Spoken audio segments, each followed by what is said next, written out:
Ini adalah salah satu kerugian. Tanaman kacangnya juga ikut terkena pupuk dan terkena penyepraian, jadi sangat subur dan sehat. Dan juga tidak akan mengecewakan karena Assalamualaikum warahmatullahi wabarakatuh. Kembali lagi di Hidayah Channel. Semoga kita semua selalu diberikan kesehatan, panjang umur, dan rezeki lancar. Amin. Pada kesempatan sore hari ini, kita berada di kebun cabai, yang dimana sistem tumpang sari dengan kacang tanah.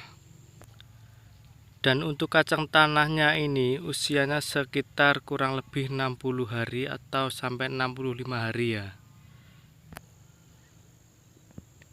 Dan video kali ini kita akan membahas tentang keuntungan dan kerugian sistem tumpang sari cabai rawit dengan kacang tanah. Pertama kita bahas tentang keuntungannya dulu, yang dimana kalau kita tanam sistemnya tumpang sari kacang dan cabai seperti ini, dengan jarak tanam antara cabai yang ini yang pertama sama cabai yang ini jaraknya kurang lebih ada 140 cm. Dan keuntungannya itu untuk musim pertama ini kita kemarin tanam jagung, musim pertama hujan pertama ya. Dan yang kedua, ini tanaman utamanya adalah kacang tanah. Dan kita kasih tanaman cabai atau sistem tumpang sari. Dan untuk tanaman cabainya ini bisa dikatakan tanaman nunut ya. Kalau di dalam bahasa kami itu nunut. Karena tanaman utamanya adalah kacang tanah. Yang cabainya ini adalah tanaman tumpang sarinya atau sistem tanaman nunut bolo. Dan tanaman cabainya ini tidak berpengaruh terhadap tanaman kacang atau tanaman yang utama. Dan kelihatan ini sangat-sangat subur ya untuk tanaman kacangnya dan juga cabainya. Untuk tanaman kacangnya ini dia kalau kita lakukan penyebaran terhadap tanaman yang kedua atau tanaman cabai rawit, ini otomatis tanaman kacangnya ini terkena penyepraian fungisida dan insektisida dan membuat daun-daunnya ini sangat sehat. Dan juga nanti kalau panen itu untuk para penebas atau tengkulak kacang tanah ini lebih memilih yang ada tanaman cabai sistem tumpang sari daripada yang tidak dikasih tanaman tumpang sari dengan cabai. Kenapa begitu? Karena kalau kita lakukan pemupukan terhadap cabai atau penyepraian terhadap cabai rawitnya, itu otomatis tanaman kacangnya juga ikut terkena pupuk dan terkena penyepraian, jadi sangat subur dan sehat. Dan juga tidak akan mengecewakan karena untuk nanti panen kacang tanahnya ini hasilnya isinya sangat banyak. Nah, seperti ini kalau kita lihat dari bawah, seperti terowongan. Dan ini kita bisa dikatakan bisa panen double ya. Karena musim penghujan pertama kita tanamin jagung yang sudah kita panen kemarin di video kemarin. Dan yang kedua, kita tanamin kacang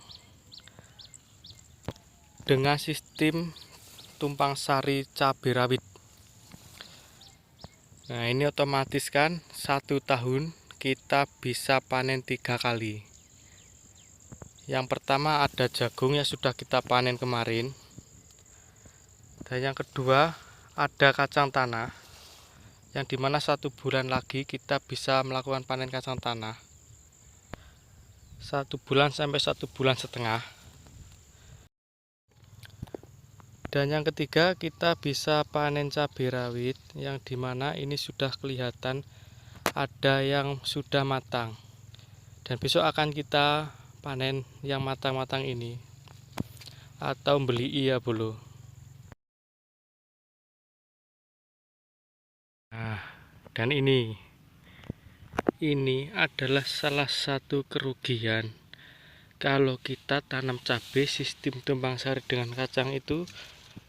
Kalau ada angin itu pasti patah seperti ini. Ini kalau kita angkat, otomatis nanti batangnya yang ini ya, ini patah. Dan ini harus dibiarkan.